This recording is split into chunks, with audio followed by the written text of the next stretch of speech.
Hello there, friends. This is Spencer Michaud, and welcome to your weekly astrology forecast for the week of September 7th through September the 13th.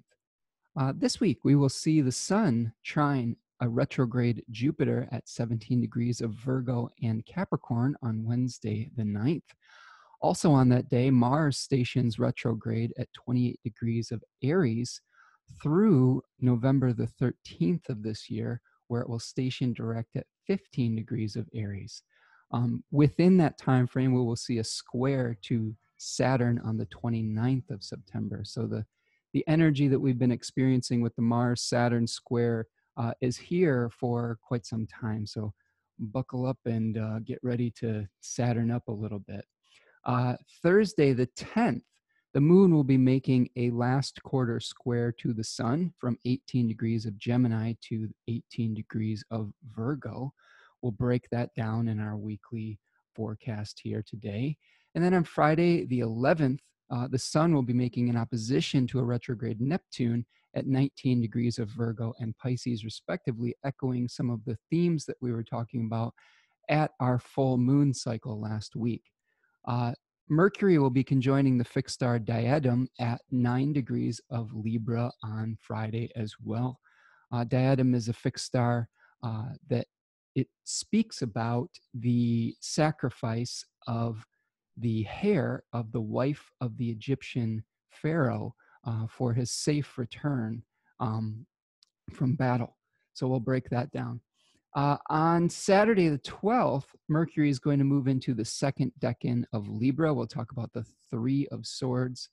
Also on Saturday the 12th, Jupiter stations direct at 17 degrees of Capricorn. So we'll see what the greater benefic has in store for us, still in its fall, but improving its condition by moving direct. The sun will move into the third decan of Virgo on Saturday. We'll talk about the 10 of Pentacles. And then Mercury will be conjoining the fixed star Vindemiatrix at 10 degrees of Libra.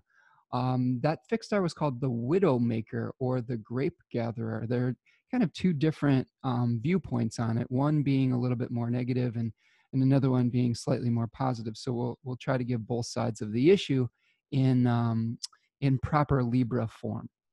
And then finally, on Sunday the 13th, the sun will conjoin the fixed star DENEBOLA at 21 degrees of Virgo. And we talked about that a little bit last week when Mercury conjoined that fixed star, but that is one of the fixed stars in the constellation of Leo that speaks about nonconformity. So that's our overview for the week. Let's take a look at our chart here and see if we can break down some of the planetary condition this week. All right. So I hope that you're doing well out there and you've survived the full moon. Last week we saw the full moon in Pisces opposing the Virgo sun. We saw Mercury emerge from the beams. This happened, I'm recording this on Friday the 4th, but this happened yesterday, just as we were experiencing a square from Venus and Mars as well. An interesting announcement in the news just in my local area in Michigan is that the governor is allowing pools and gyms to open. That was the announcement that was made as Mercury was emerging from the beams. And if you remember last week, I talked about important announcements that happen when Mercury separates from being invisible when it is close by to the sun. So it's like Mercury emerging from the underworld with some kind of important message. And it was announced that these pools and gyms were going to be allowed to open right on the day that Mars stations retrograde on the 9th. So I thought that was some interesting and slightly concerning symbolism. So we'll see what happens, but I've got some ideas about some of the fixed stars that are around that particular area as well. And we'll talk about that as we move forward through our weekly. So let's break down the planetary condition report here. The sun this week is going to be at 14 degrees of Virgo and moving to 21 degrees of Virgo, switching decans from the second decan to the third. It will conjoin that fixed star DENEBOLA at 21 degrees, as we spoke about. It is peregrine in this position where it does not have any essential dignity. So it is sort of a wanderer in a strange land right now. It will be in the terms of Venus from 7 to 17 degrees of Virgo, the terms of Jupiter from 17 to 21 Virgo, and then finally it will end the week in the terms of Mars from 21 to 28 degrees of Virgo. It will be trining Saturn, Jupiter, and Pluto in Capricorn, as well as trining Uranus in Taurus and making that opposition to Neptune in Pisces. Its host this week is Mercury, and Mercury, being in Libra now, is in aversion to its host. I'm recording this on the day where we've got the final few hours of Mercury in Virgo, but when you're listening to it, Mercury will have moved into the sign of Libra and be in aversion to the sun. So that's a difficult position for the sun to be in because it doesn't have any of its own essential dignity, and it's not able to communicate very well with its host. Its host is not aware that it's staying in its temple right now. So we may have some difficulties with things like vitality, especially with an opposition to Neptune. My experience, my personal experience of Neptune contacts with important planets is just feeling the life sapped out of you, like the energy just goes away, and it's a kind of an energy where we're trying to transcend physical reality and maybe escape into our imaginations, escape into some kind of spiritual transcendence. But the overarching theme that I get with that particular arrangement is just feeling a little bit of a low tide tiredness. So we may see that with our solar vitality this week, a kind of a fatigue. This is especially true as we're moving into the waning cycle of the moon as well. So potentially losing some steam. All right, Saturn this week is still retrograde, moving very slow. It is in the sign of Capricorn. It will be moving about half of a, I don't know, even a quarter of a degree this week, not very much, moving through 25 Capricorn. It is in its own domicile and in its own terms. The terms of Saturn in Capricorn run from 22 to 26 degrees of that sign. It will be making that overcoming square to Mars in Aries that we've been experiencing for quite some time, requiring us to work within boundaries and limitations, to pump the brakes a little bit on our forward actions, and the frustration that comes along with that necessity. Saturn will also be making a square to Mercury in Libra this week. Mercury's in the overcoming position, but this is also requiring some tough conversations when it comes to trying to figure out what is fair and how to create balance within our relationships and within our society. The Saturn will also be trining the Sun in Virgo, so there is a positive communication between those two planets. And then it will be trining, Saturn will be trining Uranus in Taurus and sextiling Neptune in Pisces. Saturn, of course, is its own host and its own domicile, so it has access to all of its resources. Those resources including being able to set limits, being able to set boundaries, the concept of working with time, patience, qualities of entropy where forms are leaving the plane. Remember that Capricorn was said to be sort of the gate where energy is leaving the cosmos or leaving the material plane, whereas energy comes in the Cancerian plane or the Cancerian portal. We want to be careful using those words, but when we talk about Cancer and Capricorn, it may be more appropriate. All right, Jupiter this week is going to be shifting its condition. It is going to be in its fall, starting off the week retrograde, but stationing direct on Saturday the 12th.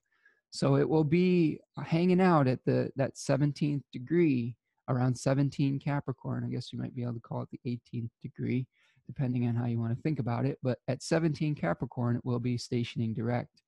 It will be on the terms of Venus from 14 to 22 degrees. It will also be receiving all of the same aspects that Saturn is. It will be making an overcoming square to Mars in Aries.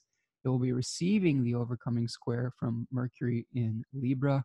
It will be trining the Sun in Virgo, trining Uranus in Taurus, and sextiling Neptune in Pisces. The host of Jupiter this week will be a retrograde Saturn in Capricorn, of which it is co-present with. So it is still hanging out with its host, Saturn. It is still in a position where it's not the most comfortable. It's a planet that finds its exaltation in the opposite sign of Cancer, where energy is coming in, where forms are growing and expanding and being born. And right now it's being asked to utilize the resources of decay. And that's tough. That's a tough spot for Jupiter. And it is still trying to bring us unification, confirmation, connection to our higher self, gifts. It is the greater benefic. But it is doing it from a very compromised position. Now that Jupiter is going to be moving forward, though, that does tend to it changes the will. Remember when we talked about retrogrades in planets, retrogrades are where we've kind of let go of the oars. The planet kind of relinquishes its own will and moves in the divine will that is more associated with the primary motion of the sun, okay, which is clockwise motion across the sky and through the zodiac, rather than the planetary will, which is counterclockwise and moves, quote unquote, forward in the zodiac. So we can think of that as like we've been reevaluating how we create growth in our life, reevaluating what forms we need to let go of and what we want to build.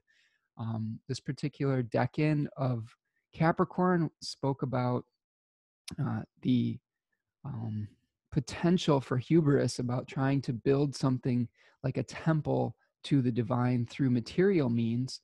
So we may start moving forward again with some of our material plans, but I will caution you that we have to be careful that it may not be rooted in our higher selves. It may be rooted in a desire to build something on the material plane, which is, like I said, not the most comfortable position for Jupiter. All right, but we'll break that down as we get to the daily breakdown of our astrology. Mars this week is also shifting positions. It's going to be hanging out at the 28th degree of Aries, where it is conjoined the fixed star VERTEX in the constellation Andromeda. And VERTEX was a nebula, which was associated with blindness in the tradition. So there may be some actions that we're taking that are motivated by potentially not being able to see the entire picture. As I've talked about, like, in Michigan, things reopening, especially with sports and things like that, we may not be able to see all the ramifications of our actions with that retrograde motion as we reopen. That's going to happen on Wednesday the 9th. Mars is in its own domicile. It is in the terms of Saturn from 25 to 30 degrees. It is receiving the overcoming square from Saturn, Jupiter, and Pluto in Capricorn. It will be making an opposition to Mercury in Libra and a trine to Venus in Leo. So now we're going to be having some difficult conversations about how do we take action, Mars, that is motivated potentially by our own desires to move forward. And how do we take the needs of others into account with Mercury in Libra? This is where we're asking to have balance, to be peaceful. And, if we've got Mars and Aries taking kind of violent action, we're going to be questioning what we need to create peace with this opposition. And there's going to be some tension with this. There's going to be some tension with our cardinal placements this week, especially with all of these planets kind of facing off with one another. Mars is in its own domicile, so it's able to draw upon all of its own resources of speed. But like I said, we're going to be reviewing that need to move forward with the retrograde motion. A lot of the forward progress that we've been making, if you could call it that, with Mars and Aries, is probably going to be, some of it is going to be backtracked with this retrograde cycle. You're going to have to go all the way back to July 25th to figure out where Mars is going to be retrograding back to at the 15th degree of Aries. And we'll talk about that a little bit in our dailies as well.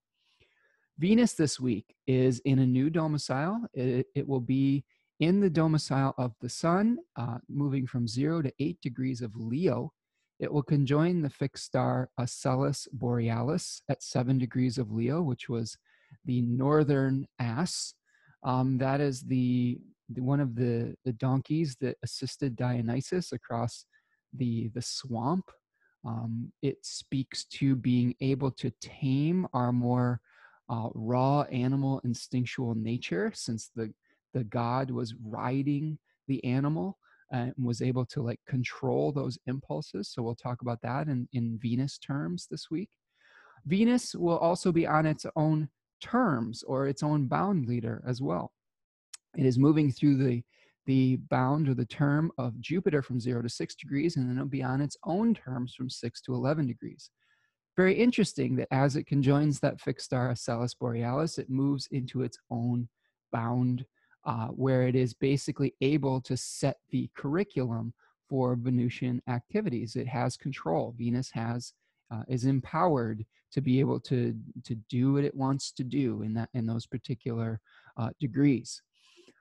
It will be making a trine to Mars in Aries. It will be sextiling Mercury in Libra, and making a square to Uranus in Taurus. So Venus is improving its condition, I think, with coming out of the opposition to all the Capricorn planets and the square with Mars. So we may get a little bit of relief with Venus significations over the weeks ahead. The only problem that we have with Venus right now is that its host is the sun. And as you can see here in our chart, it is not able to witness its host, just like the sun has problems witnessing Mercury right now. Venus is also in aversion to its host when the sun is in Virgo. So this is a condition where Venus is really trying to create harmony, is trying to harmonize identity and create a sense of self. We're asking ourselves, who are we within our relationships, and what kind of bravery and courage do we have to have as far as trying to create authenticity in our relationships? But the sun is not able to provide gnosis at this point, or the light of the mind, or the knowledge necessary to really feel comfortable with that. So we will have to kind of work through that blindness a little bit. And that is echoed with Venus being in the first decan of Leo, where it is a Saturn ruled decan, a Saturn and Sun ruled decan. So there is a little bit of darkness associated with this particular decan, some doubt, where we're trying things on before we are able to really claim the victory of becoming our authentic selves that happens in the second decan. So that'll happen towards the next few weeks when Venus moves into Leo 2. This may also coincide with the sun moving into Libra, where it is able to witness Venus once again. All right, Mercury this week is moving through the first and second decan of Libra from 2 to 12 degrees of Libra. It'll conjoin the fixed star Diadem at 9 degrees of Libra, and then Vindemiatrix at 10 degrees of Libra. It is the triplicity ruler of the air signs in the nighttime, and it will also be moving through its own terms. Now, it'll begin the week on the terms of Saturn from 0 to 6 degrees, and then move into its own terms, Mercury's terms, from 6 to 14 degrees. It is making an overcoming square to Saturn, Jupiter, and Pluto in Capricorn. It will be making an opposition to Mars in Aries and a sextile to Venus in Leo. Its host is Leo, Venus, okay, or Venus in Leo, to which it has a sextile relationship to. So Mercury is being provided resources from Venus in Leo. So when we are trying to work out balance, when we're trying to work out what is fair, what is just, we have to look towards that Venus to see how we are going to be able to find an authentic expression for everyone, not just for the select few or the privileged few. How are we going to create fairness within our society and allow people to be their authentic self? A lot of the issues that we're working through in America and as a global community right now have to do with identity, and especially like how we identify through our race. And a lot of the questions are coming up about what does it actually mean to be to have privilege, or to be Black, or to be white. I saw a story that came out the other day about a university professor who had been pretending to be Black. Was someone, a professor, a white lady from Kansas, who maybe had a little bit curlier hair and had a little bit darker complexion, but was teaching um, identity politics, I guess, or identity classes in relationship to, I believe it was, oh man, trying to just pull this out of the recesses of my mind right now. But I believe she was teaching about Hispanic culture, or Latin identity politics at a university. But it turned out that she was lying about her identity, and lied to take on a lot of grants for her work. So those issues may come up about how do we really express authenticity? What is this thing that we call, this construct that we call race? So those are some of the questions we may be exploring as we see Mercury moving through Libra. Remember, Mercury likes to question things. It likes to cast doubt. It likes to start a conversation. It likes to be a messenger between worlds. So those are the things we're going to be working through this week as well. The moon is waning.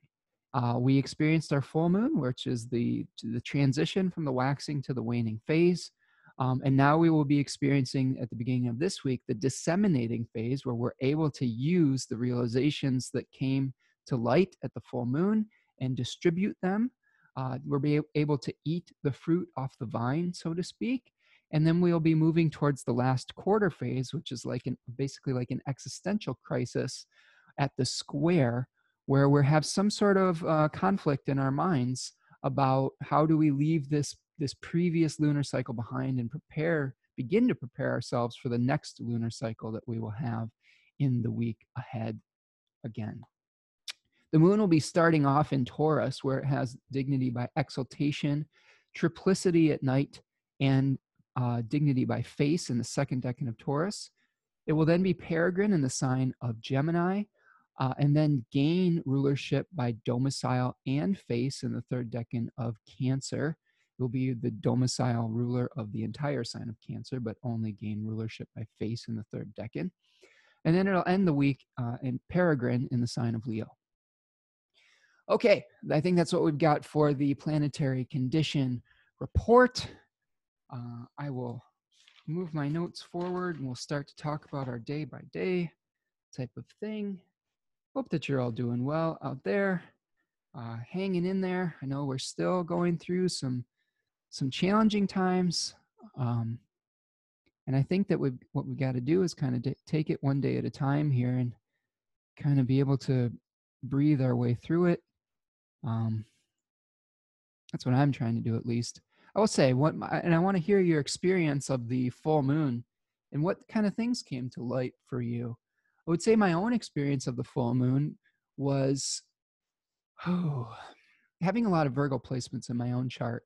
I tend to chew on the little details of things. And as you can probably tell in my forecasts, I like to be very particular about how I describe these aspects and these planetary conditions and whatnot. But this extends to other problems that I have in my life, as far as always having to try to think of a solution to an issue and really gnawing on an issue. And sometimes this is even like when I'm, trying to get to sleep. Those of you with Virgo placements, I think, can probably relate that sometimes there is an anxiety that is ever present, especially when you're trying to sleep at night. And one of the things I've been trying to do at this full moon is release some of the tension that I feel about trying to have to solve a problem with my mind and with my mercurial awareness, and kind of leave it to the flow of the universe, leave it to faith, which is more of a Jupiterian type of position to take on things, and say, you know what, I can have some trust in the process. I don't have to figure everything out right now. And this, there will be a time to exert that type of energy, but when it's time to go to sleep, I have to kind of let it go. And I've been observing the thoughts come in, and the thoughts pass out of my being. And I will tell you, it's felt really good. It's felt really good to let those thoughts come into my mind and then not grab onto them immediately and have them create this tension.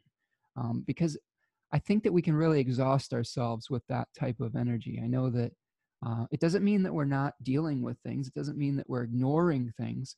It means that we're not like constantly fighting it, and that we're allowing ourselves to work together with the divine, together with the energies of the universe to find solutions, rather than feeling like we have to create the solution all on our own.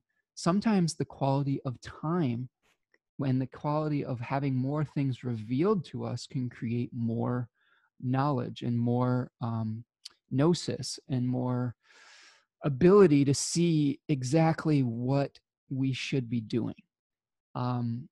And this has been true in my own life with, like just with that example that I gave about the sports. My daughter is a competitive swimmer, and we've been kind of thinking a lot about, uh, you know, rejoining that particular activity. And I have to say, with being able to the study of astrology, and what I've learned through researching this week and the months ahead, um, we're making a decision to not rush back into it. We're making a decision that it doesn't necessarily completely feel safe for our family yet. Doesn't mean that that's the right decision for every single person, but that's what feels comfortable for us right now. Knowing that that Mars is going to be retrograde the same day that that the pools and the gyms are going to be opening, and knowing that that retrograde is going to retrograde back into a square with Saturn at the end of the month, where we're going to feel that renewed frustration. My gut instinct is saying that this opening is temporary, and that we're going to, have to take back a lot of the progress that we've been trying to make. And some of this progress may be through our own impatience and through our own blindness with that conjunction with the fixed star vertex. So, you know, like I said, though, everybody is living their own experience and has their own threshold of what type of risk is comfortable for them. And that's what I'm going to have to live with at this point, realizing that everyone has a different threshold with that. My threshold for risk happens to be pretty low, and our families is pretty low. And my own particular awareness of I read an article today about some of the damage and heart inflammation that a lot of Penn State football players have been experiencing after being diagnosed with COVID, and read an article about some of the ways that that particular disease has on the systems of the body. There was some kind of actual hopeful things about it. It talked about, now this is not medical advice, so please, like, I'm going to give you the disclaimer with this, but it talked a lot about vitamin D being important as far as like dealing with the illness. It's not a preventative measure necessarily, but it helped in this particular article reduce the severity of some of the symptoms. Again, with the disclaimer that that is not medical advice. But yeah, it still looks like a pretty gnarly thing to deal with that creates a lot of havoc in the body, and does not seem like something that is fun to deal with. And again, some of you may accuse me of being too cautious, but that's the where we fall on the spectrum at this point. Okay, so let's kind of contextualize this within the astrology. And now you've heard my personal opinion, and you can make your own judgment as far as what is comfortable for you and your family. But let's look at what the astrology has to say and contextualize it even further in those details. So on Monday, September the 7th, the moon is going to start off in the sign of Taurus in the disseminating phase. You can see that it has moved outside of the 45-degree mark or of the opposition with the sun, excuse me. It is going to be making a conjunction with Uranus at 2 in the morning on Eastern time at 10 degrees of Taurus. And we can see this here. It's already kind of moved past the conjunction at 7 a.m. It will trine the sun, so we have harmony between the lights on Monday the 7th at 12:09 in the afternoon at 15 degrees of Taurus and Virgo. It will also trine a retrograde Jupiter at 4:07 p.m. at 17 degrees of Taurus and Capricorn. And the final aspect of the day is the sextile between Neptune, retrograde Neptune at 8:35 p.m. Taurus and Pisces, respectively, at 19 degrees. So what I'm seeing on Monday, harmony between the lights, positive aspects between the moon and the other planets, a very kind of, I don't know, surprising element with the moon conjoining Uranus. I've been reading a lot about fixed stars lately, and one book that I've been kind of doing some homework with this week is a book by Oscar Hoffman. This is called Fixed Stars in the Chart. This is one of like 3 or 4 books I've really been mining for significations lately. And Fixed Stars in the Chart, Constellations, Lunar Mansions, and Mythology, which is something that I haven't seen in other books. And he talks about, and this is something that my astrology teacher, Bava, this is how he uses them as well with the outer planets. He talks about the outer planets, Uranus, Neptune, and Pluto, using them like fixed stars, with using aspects such as the conjunction and the opposition, but treating them like a fixed star.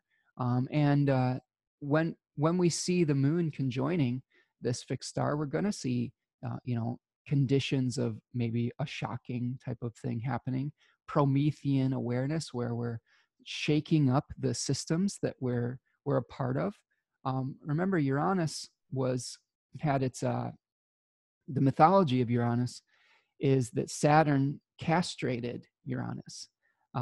Saturn was the son of Uranus and castrated it, and basically through that castration there was some of the seed fell into the ocean, and from that the foam and the seed was born Aphrodite. So there's a lot of mythology wrapped up in just the story of Uranus. But if we talk about how Richard Tarnas describes Uranus, he talks about Prometheus and giving a gift to society and humanity, stealing fire from the gods, some kind of rebellion. And we could see that echoed in that story. Okay, so keep your eyes peeled for that on Monday the 7th. So let's move forward to Tuesday. We want to kind of move forward through the first couple days of the week because we really get to the interesting things on Wednesday. Now, we're also going to see Mars slowing down at the beginning of the week. So our actions are kind of, we may be having some trouble, some inertia, in addition to the square with Saturn. When Mars is slowing to a station, it can just really feel like it's difficult to move forward. So let's see what we've got on Tuesday. So on Tuesday, September the 8th, the moon is going to be moving from Taurus into the sign of Gemini, where it is peregrine at 5:27 p.m. So most of the day we'll have a Taurus moon, but moving into Gemini at the end of the day, continuing the disseminating phase. The moon will be making a trine to retrograde Pluto at 2:39 a.m. at 22 degrees of Taurus and Capricorn. It will then trine retrograde Saturn at 8:46 a.m. at 25 degrees of Taurus and Capricorn. Now, the moon's going to be hanging out over the fixed star Algol, which is the blinking eye of Medusa, which is a pretty gnarly fixed star. So we have to be careful that we don't, quote unquote, lose our heads. Some of the mythology associated with Medusa and Algol is Perseus severing the head of the Gorgon and bringing it back to defeat the Kraken and save the princess Andromeda. But some of the significations with Algol is like, anger that is very raw, this raw kind of feminine power that we can talk about on the plus side, getting in touch with that. But we want to be able to control it and direct it into the right channels and avenues. I've heard stories of people who have had prominent Algol placements or experiences with this fixed star, literally seeing images of people being beheaded. There is some association with suicide and taking one's own life with this particular fixed star. So just again, we have to just be careful that we're with the trine with Saturn, that we're accepting the limitations that we're being presented with Saturnian limitations, and not getting too overly frustrated with it and quote unquote losing our minds over it. Now it is a trine, so it'll be a little bit easier to deal with that particular aspect. At 5:27 p.m., the moon is going to be moving into Gemini and making a sextile to Venus at 11:41 p.m. At 3 degrees of Gemini and Leo, respectively. So again, we've got some lunar aspects with some more difficult planets, but they are trines. They are positive communications. This may be a period of time where we are really accepting some of the limits, accepting some of the necessity for change with a contact with Pluto. And then, our minds are going to shift to new possibilities or thinking about what we need to let go of. As the moon moves into Gemini, and we'll talk about this with our last quarter moon, we may be presented with a number of choices. And since the moon is waning, we may have to make a choice and commit to something which necessitates letting go of something else. And that may cause a little bit of anxiety as we move forward in our lunation cycle. All right, so let's move forward to Wednesday, September the 9th. So on Wednesday, September the 9th, the moon starts out in Gemini, the disseminating phase. And here we're going to see the beginning of some of our really important astrology for the week. This is where we see the beginning of that retrograde Mars cycle. Before that all happens, we have a trine between the moon in Gemini to Mercury in Libra at 4:38 a.m. from 5 degrees of Gemini to 5 degrees of Libra. So potentially some interesting ideas about how we're going to move forward with equality, fairness, and justice for everyone. We've been talking about creating a more fair and just society in these podcasts. I had a really good conversation with a client that works in the university structure, a large university, talking about diversity training and things of that nature. And she was talking about how we talk about this. She listens to the podcast and appreciating some of the discussions we've been having here with Black Lives Matter and talking about white privilege and how we need to become more aware of that. And it was really nice to get some feedback on speaking about those issues. I know that at the beginning of the summer, and I talked with them about the process that I think we're all going through with this. And I shared a little bit of how at the beginning of this process, I was a little uncomfortable talking about these issues, more so because I think I was afraid of upsetting people, and even upsetting people, just people that would disagree with the position that I would take. But as we've gone further in the summer, it's become clearer and clearer and clearer to me as a white person that it's important for me to speak up about these things, and that the people that I would be upsetting are, I'm not really afraid about upsetting someone who would not think that we should have a fair and just society for everyone. That's just perpetuating white privilege, white supremacy, and all of the systemic racism and systemic oppression. And at some point, you just have to say, well, I'm not really concerned about upsetting those people anymore. And, history, being on the right side of history and standing up for what is fair and just is more important than feeling comfortable and having the approval of an oppressor. So that's a mouthful.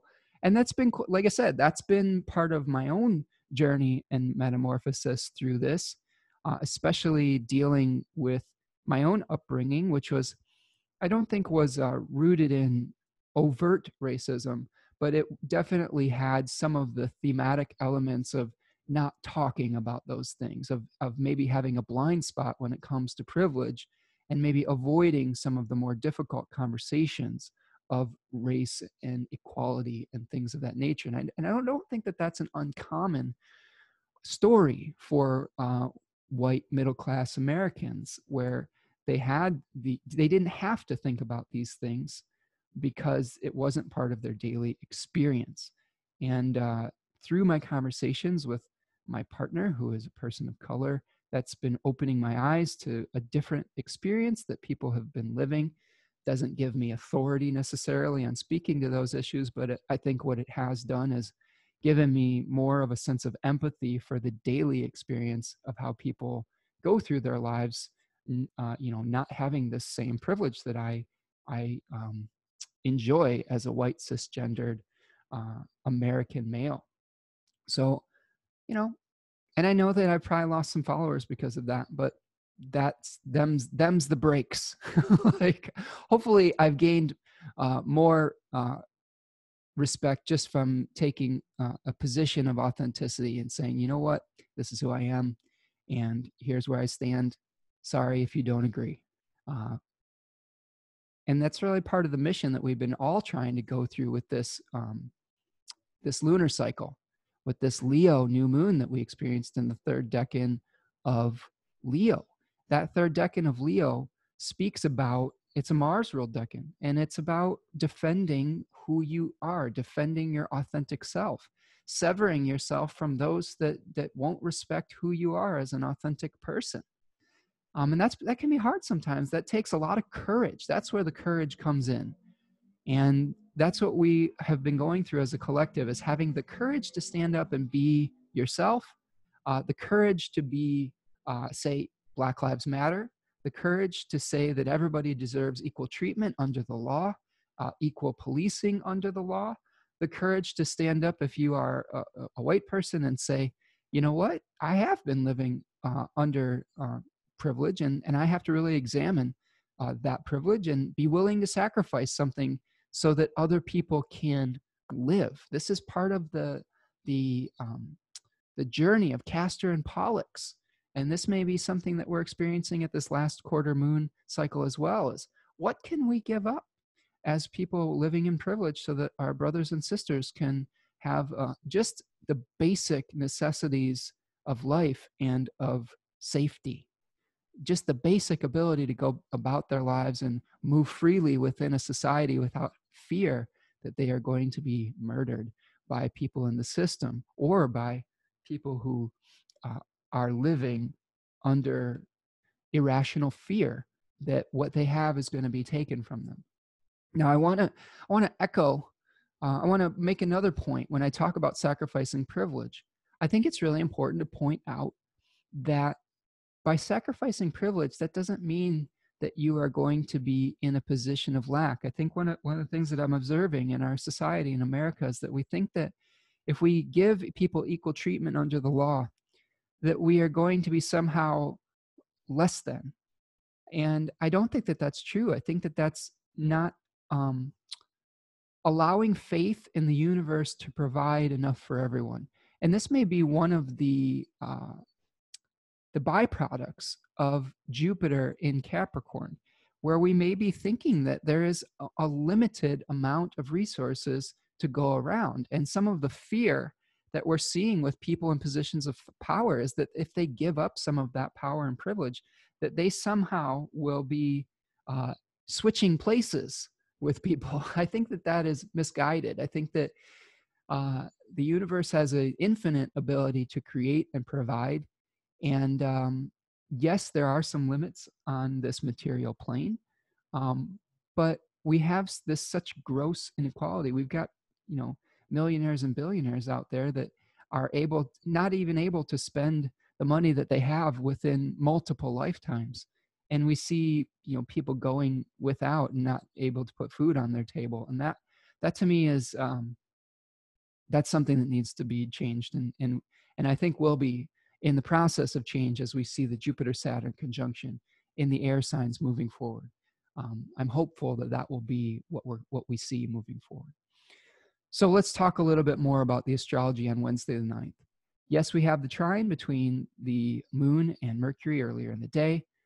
The non-lunar aspect of the day is a trine between the sun and retrograde Jupiter. So you can see this here, just talking about that retrograde Jupiter as it's getting ready to station direct.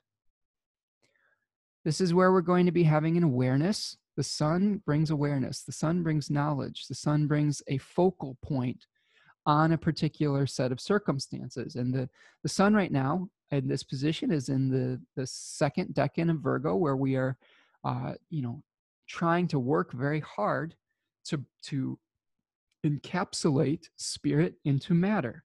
And we are eliminating all the inefficiencies, like Hephaestus the blacksmith pounding the iron or the metal through heat and hard work into something beautiful. Remember, Hephaestus was the consort of Aphrodite. So there's this relationship between dirtiness and beauty. And it's going to be making a trine and a positive conversation to Jupiter in that area of Capricorn. Now, this may be a time where we are able to see the bigger picture, Jupiter, and how we are going to implement the plan, Virgo, Mercury, right? Now, the problem, the downside, the pitfall could be that we are getting a little bit too ambitious, that we are enacting a plan that we can't really possibly follow through with. This is especially true with Jupiter about to move direct.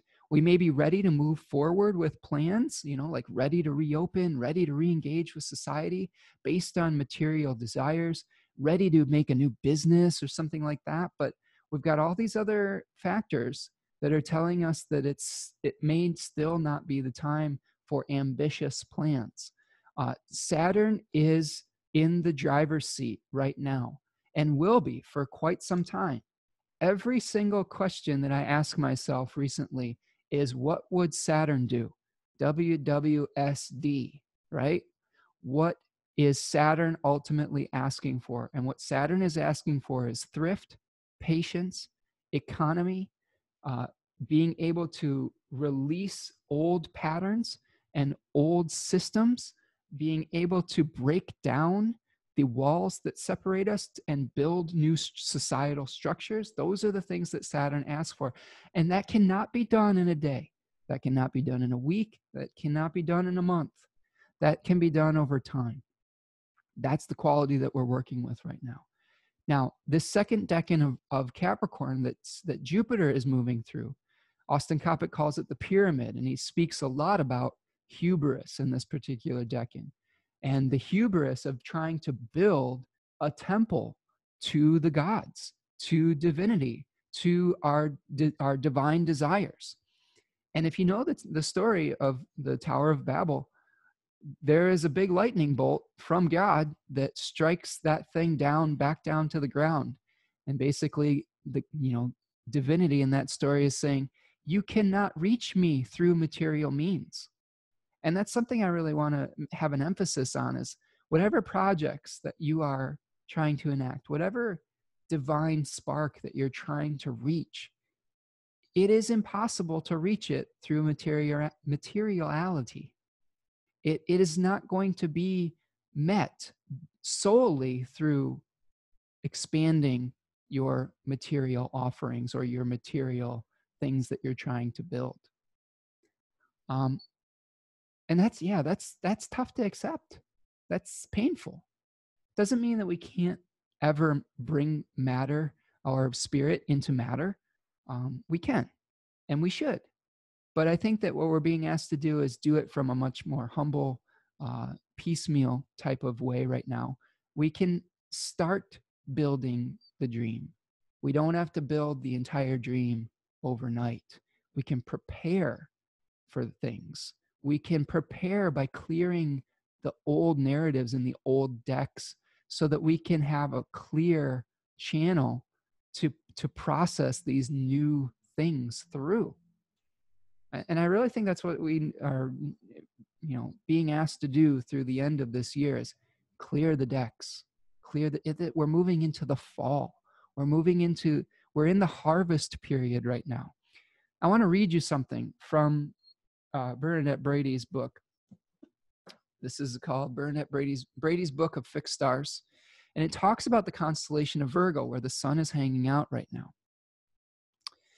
She says, the early Arabs called her Al-Adra el-Nathifa, the innocent maiden. She was also known as the pure virgin, and the Chinese knew her as the frigid maiden, which seems to be an unkind literal translation from the Chinese. To the Greeks, she was Demeter, the goddess of harvest, who withdrew herself and her seasons from the earth when Pluto abducted her daughter. They also saw her as Aragon, a maiden who became so distressed at the ways of the human race that she hanged herself. By the time of Christianity, she became Mary holding the child.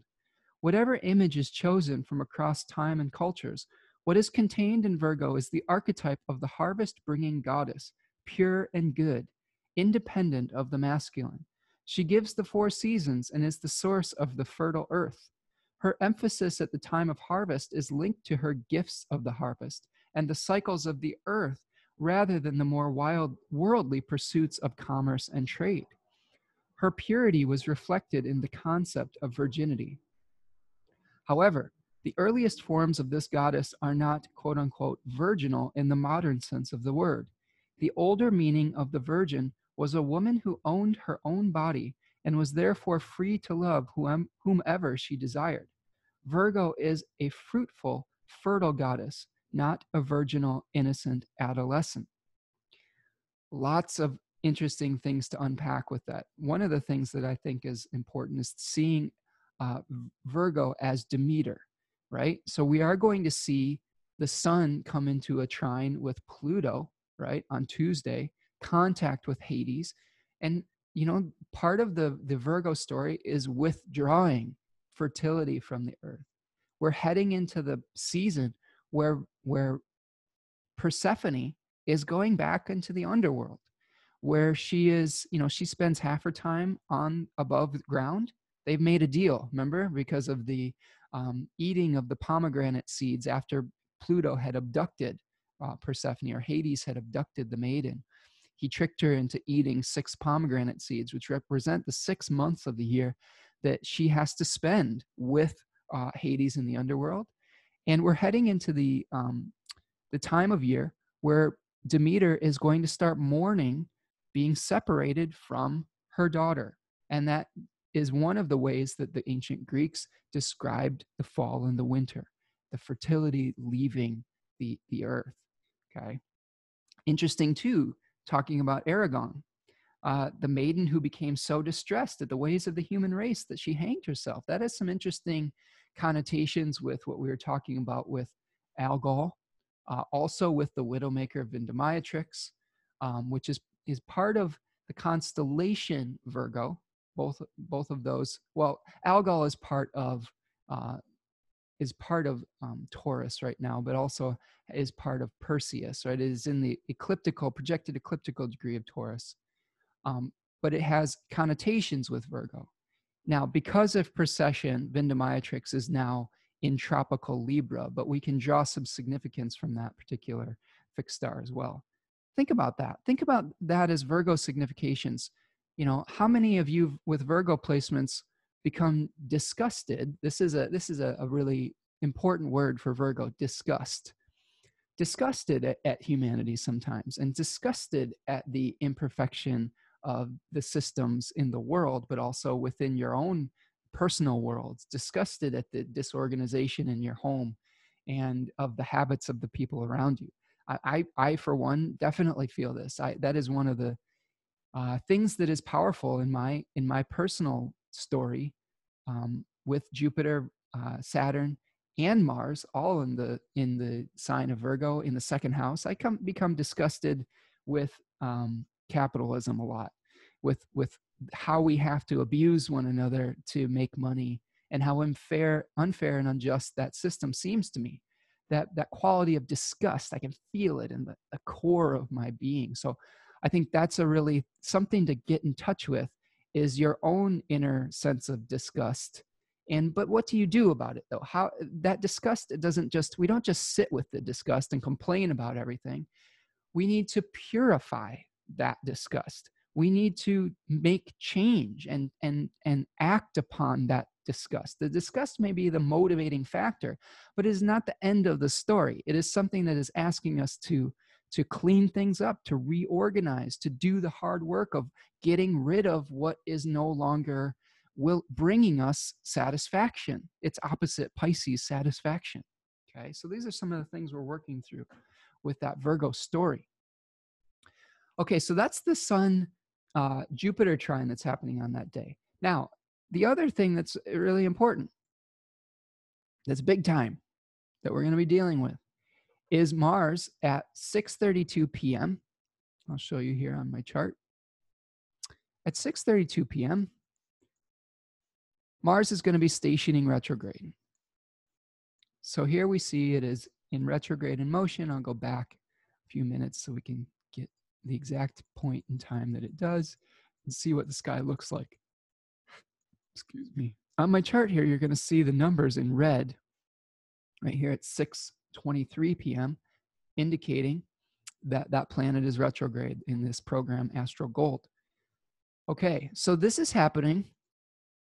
And this is interesting because this is a period of time between September 9th and September the 12th. We have 6 planets in retrograde motion: Mars, Jupiter, Saturn, Uranus, and Neptune, all moving retrograde. So this may be a period of time where we're just feeling some real frustration about forward movement, where we're really asking some tough questions and reviewing a lot of things in our life, where we may feel just out of sorts. We may feel like we're being guided by the divine. Remember, retrograde motion speaks to primary divine motion, letting go and letting God. This is a time where our actions need to be guided by divine wisdom, not from our own personal desires.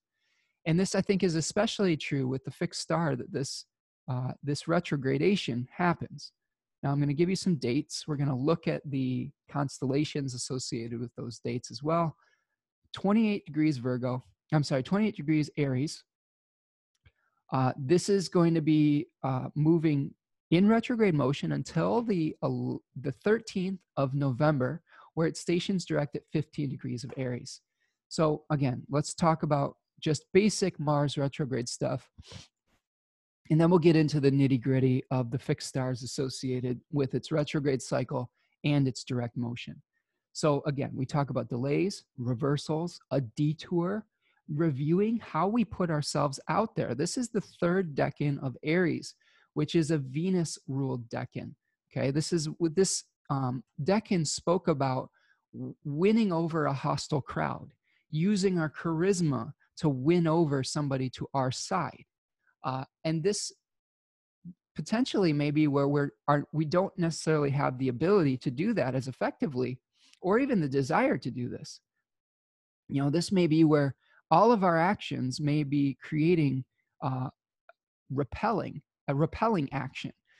Over the course of my studies with astrology, in particular, I have seen Venus retrogrades and people who have Venus retrograde in their chart.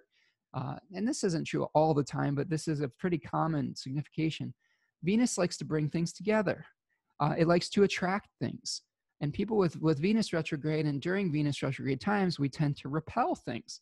There is a unique quality of people maybe trying to attempt to bring things together, but their actions work in the opposite way, and they actually repel people. And since Mars is moving through this Venus-ruled decan, our actions may be creating more disharmony rather than, you know, attempting to forge ahead and create actions that bring people together. Now, I know that seems counterintuitive with Mars because Mars is severing. But again, this decan is about trying to win people over to our side, not to figure out what is fair. It's about bringing, you know, using our charm to bring people over to our unique individual point of view.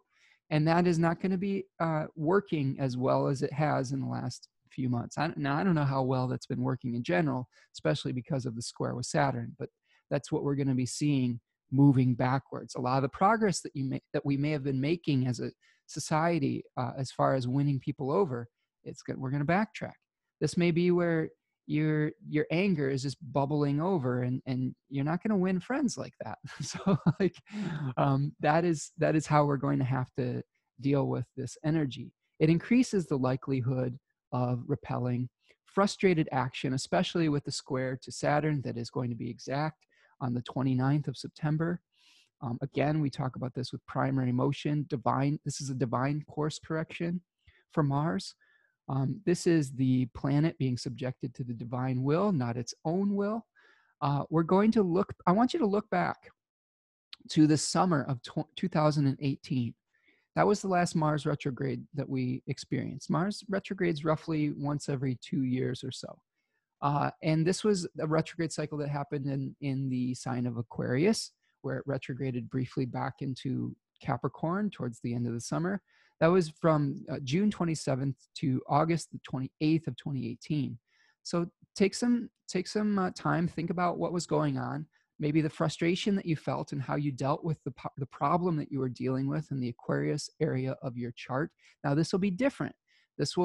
Different themes will be in place because it rules a different house in your chart. It rules the Aries area of your chart, and it also has some power over the Scorpio area of your chart because it rules that sign as well. So there is a connection between those two areas of your life, and there may not be as much forward movement as you would like. Now, what do we do about this? What do we do with frustration? Because that's really, I could just keep hammering that point home, Hephaestian-like. Well, we may have to find some healthy outlets for our anger. We may have to learn patience. I know personally around that period of time,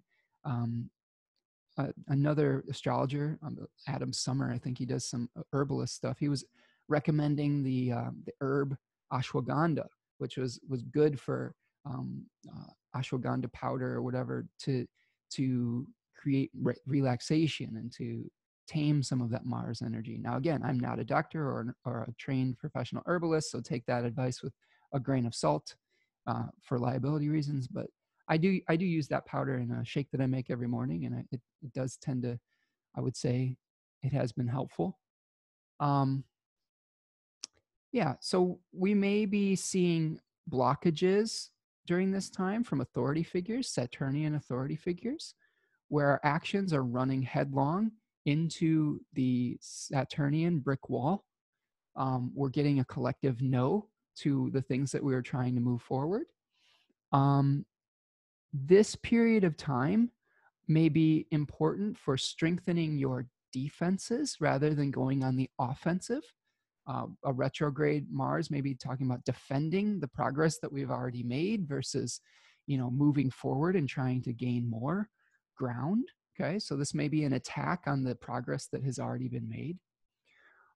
This may bring up some anger management things. This may be where you're really having to learn how to deal with your own anger and frustration. What happens when you don't get what you want? This may be the things that really come up. We may have personal desires that we want. And what do we do? And how do we react with maturation, which is what Saturn is asking us for, when we can't have everything we want? There's a little song that I used to sing in our family to my daughter when she was younger. You might have heard of it. It was by the Rolling Stones. And we'd always be like, what's the song that we sing?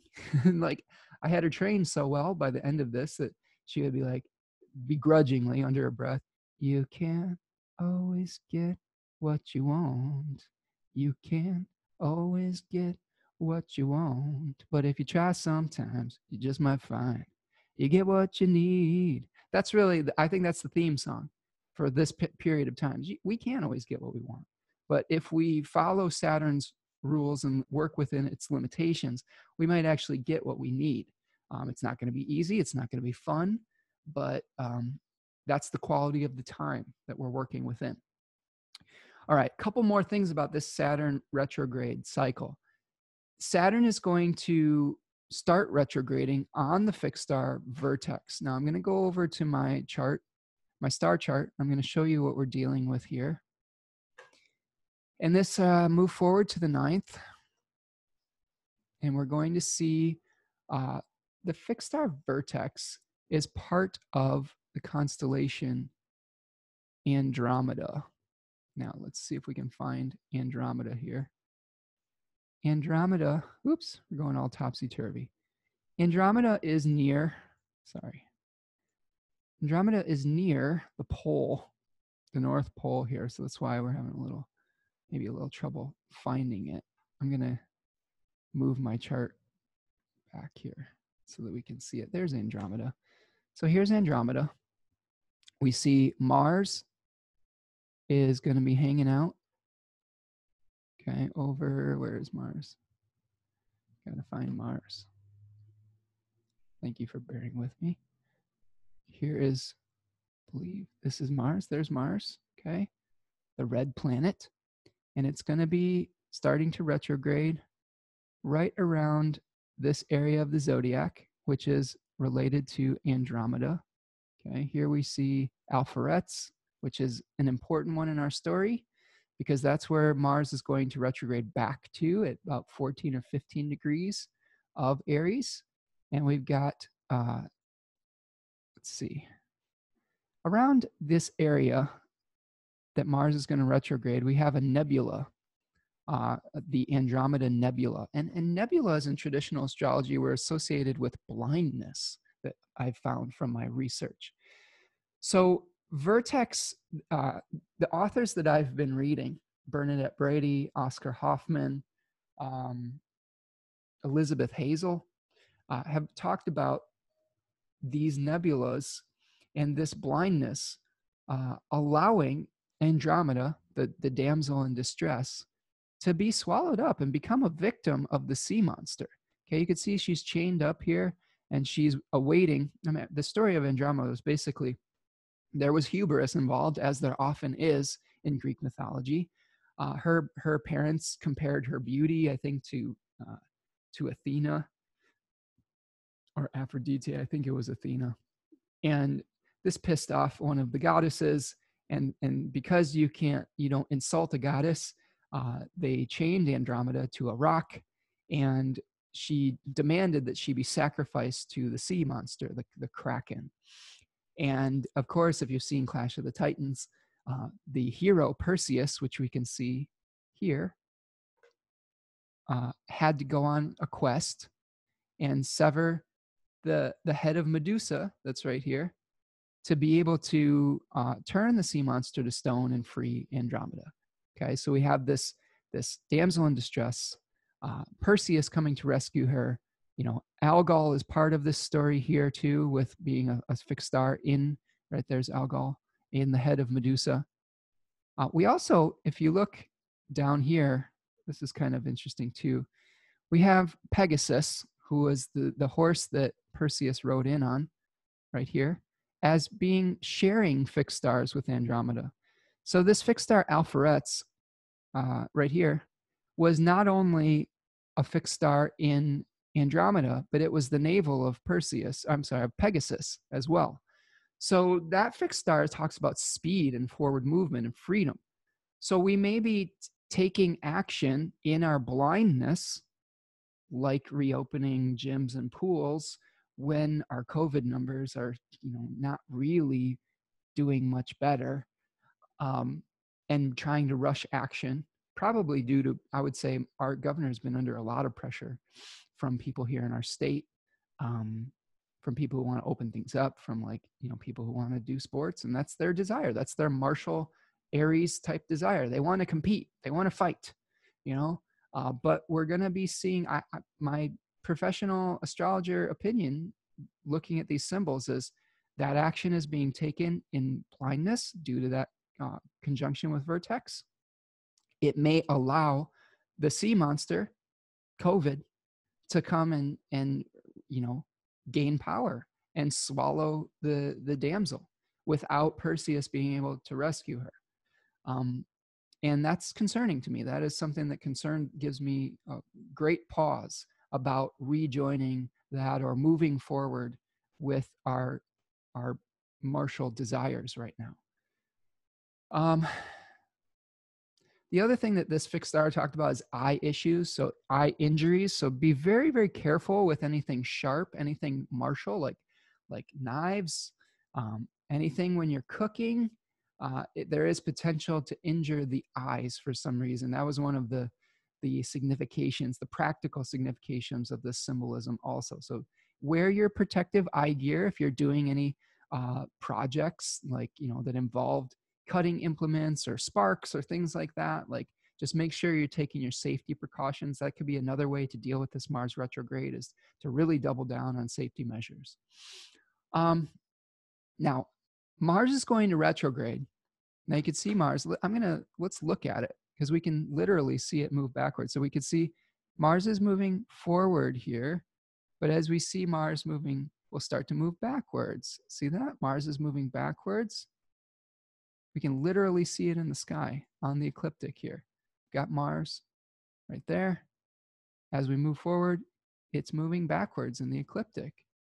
And as we get to, finally, we're going to get to November, okay, the 13th, it's going to start moving direct again. And we'll see its conjunction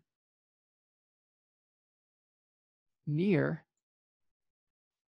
that fixed star, Alpheretz, which is right over here, right there. There's Alpheretz, okay? And we'll be able to see Mars in projected ecliptical degree right there. See that? Neat, okay? Now, Alpheretz was the navel of Pegasus. So this, we will be able to move forward with maybe more speed, we may start to gain some freedom again in the middle of November. This is after the election and all the craziness that's going to happen with that. And make no mistake, there will be some craziness that happens in the lead up to this election and the election itself. Mercury stations on that day also direct, I think. And there's going to be some stuff that echoes some of the election of 2000, where we had Bush-Gore years and the hanging Chad and the Supreme Court deciding the election. That all is going to be, some of those themes are going to be repeated as we move forward in the election cycle. But what I will say is that if you can have patience between now, the beginning of September, and mid-November, mid to late November, probably going to be able to move forward with greater grace and freedom.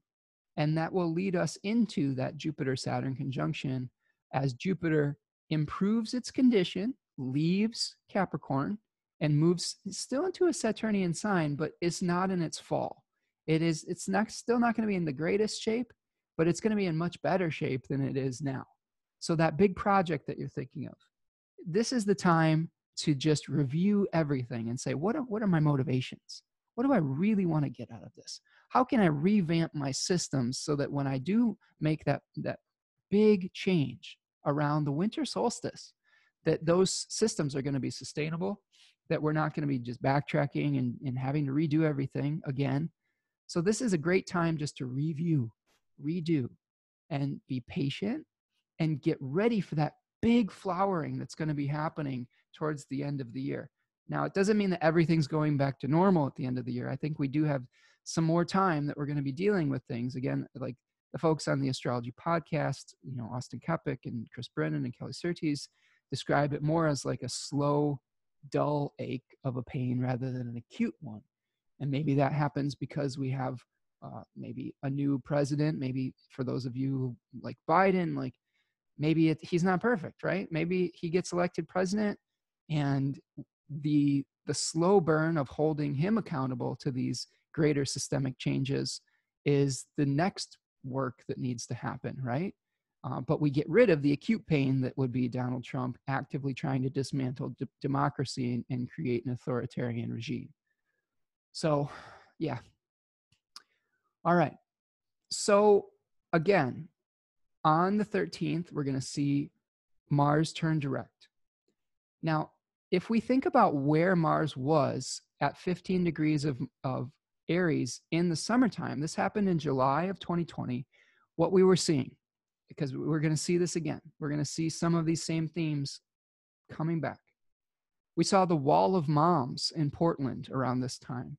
We saw a Navy vet being violently attacked by federal agents in Portland. We saw unmarked vehicles abducting protesters in this same place. So we may see some of those themes come back as we are reviewing martial activity and seeing that square come back again. And it's going back over it's going to be going back over the square to Pluto too. So Mars is going to be making contact with Pluto as we move forward through this time frame as well. And remember, Pluto is associated with abduction, when we saw those abductions taking place, we had I believe that came to our awareness when the sun was making an opposition to Pluto. So we'll see what happens. So here's my final advice for Mars retrograde. Think before you act. Really think about your actions before you just, pop off and do something. Be careful of being passive aggressive. Really, try to be as direct as you can with your communication. Try to ask questions. This is what Mercury and Libra will help. If you're feeling upset about something, try to see someone else's perspective first and understand how your desires fit in with the desires of the collective and other people, because we're going to be asked to take that into account as we move forward. You may be experiencing some lack of energy. Your actions may be inconsistent. You may be going through some false starts. You may necessitate needing to slow down. There may be some difficulty severing ties from old things because Mars is not doing its action as well as it wants to. So if you're losing the will to fight back against the system, that's understandable. This could be a time where we're just kind of losing steam. Don't give up, I would say, is what I will say. Keep trying to fight the good fight, but it's okay if you lack some energy, and it's okay if you're getting a little bit exhausted with the process. I would encourage you to double down on your self-care, to recognize when you go to bed at night, like I experienced at that full moon, you don't have to solve every problem right before you go to sleep. There's times for fighting and there's times for resting. And we'll really have to think about those things as we move forward through these election cycles.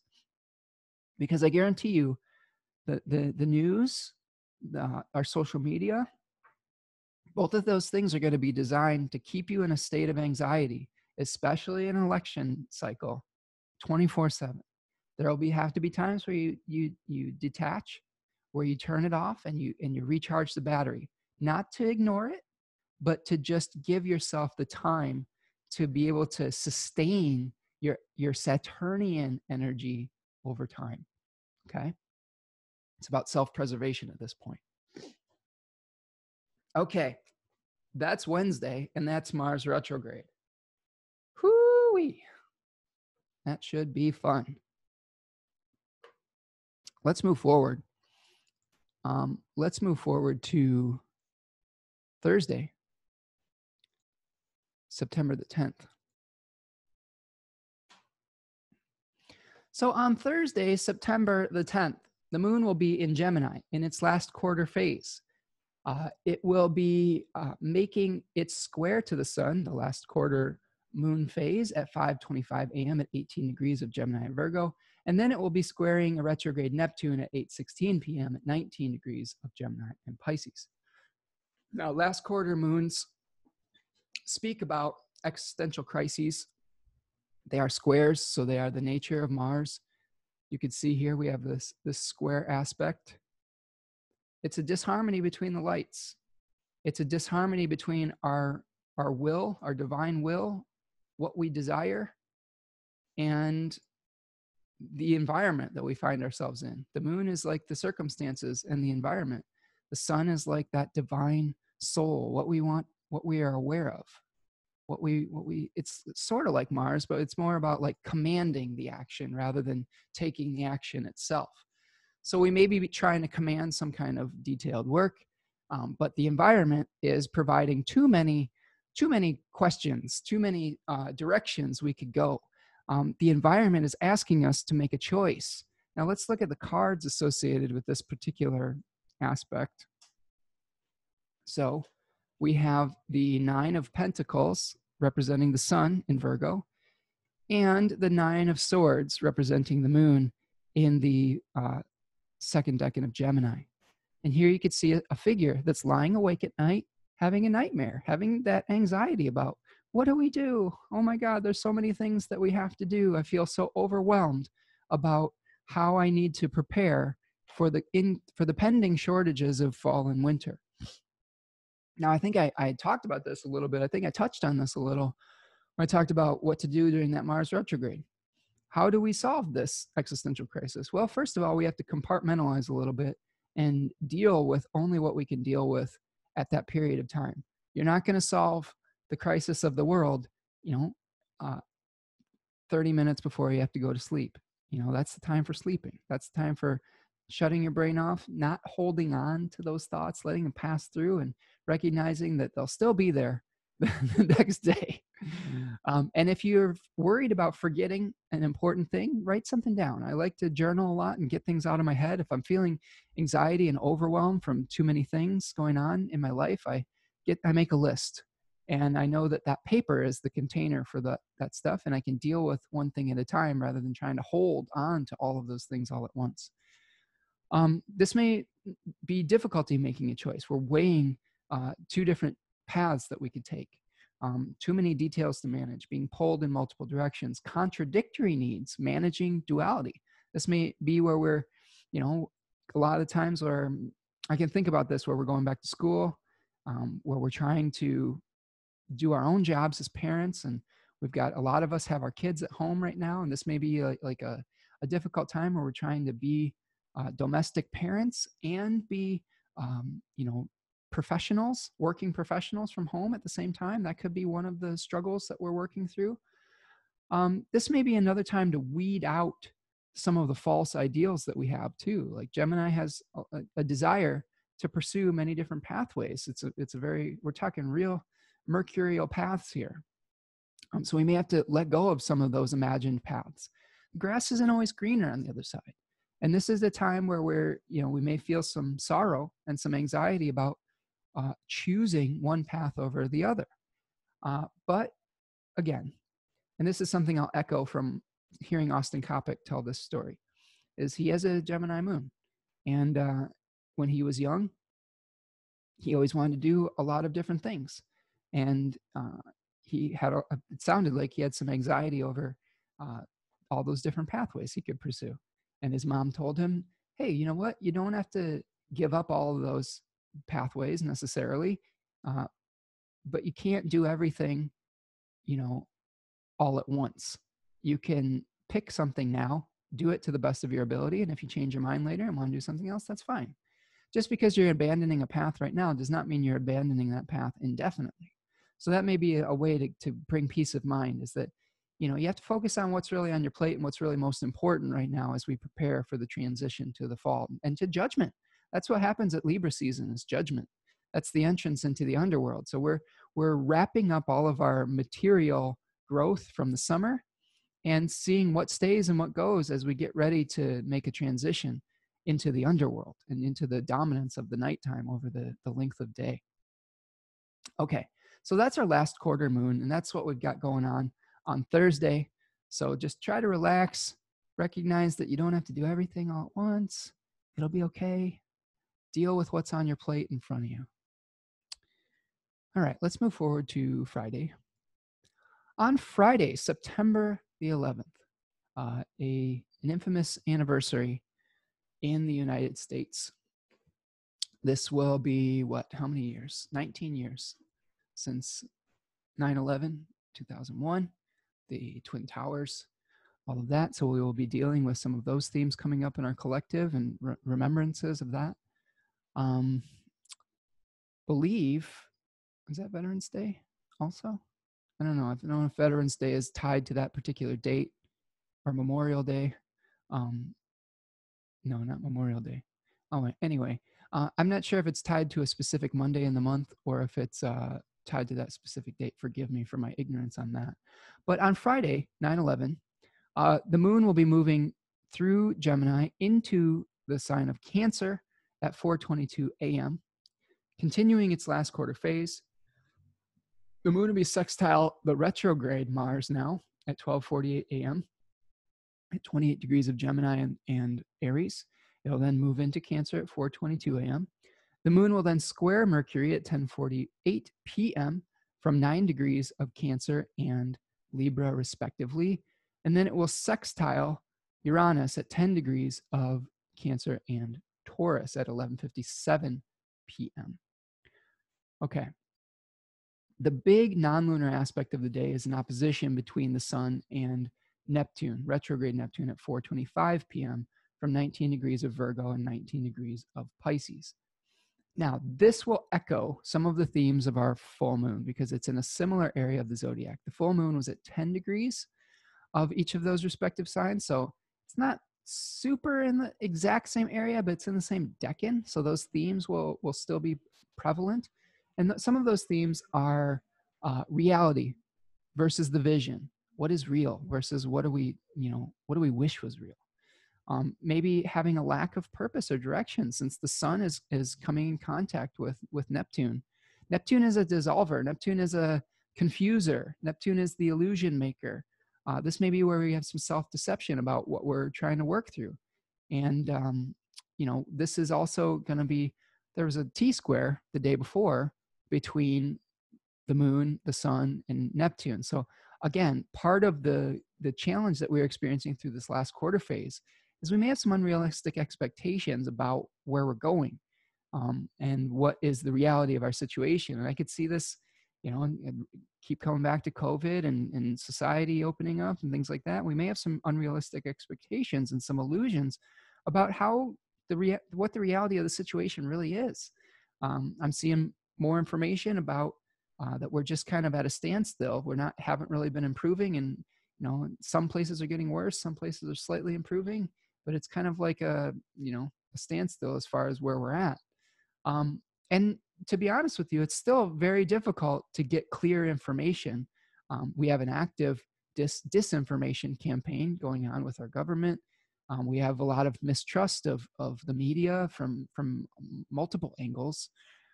And like I said, it's tough to really know what the truth is. And that is frustrating. And I think that may be coming to a head on Friday as well. So it's important to balance some of your presence, being present with reality versus your desire to escape. You may be losing steam on the project that you've been working on.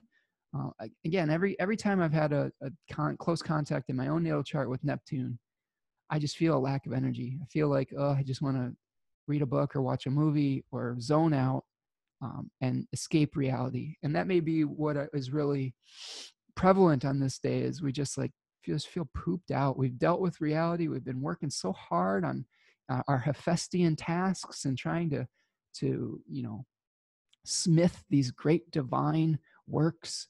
We've been hammering away at things in the forge, and we may just be losing steam. We may just be tired. That can be part of this energy as well. One thing I think would be important too is we may be longing to escape some of our responsibilities. We may be, thinking about the martyrdom that we are experiencing, the sacrifices that we've had to make, and feeling some sadness over it, which is understandable. I think that our family's decision to delay going back to quote unquote normalcy and delaying, participating in something non-essential like sports. I hate to say it, as someone who loves competition and loves competitive sports and grew up doing that and loves watching my kid do it and loves, things like the Olympics and just has dreams like that. One of the things that's come to light in my mind is it's not essential. It's not an essential thing.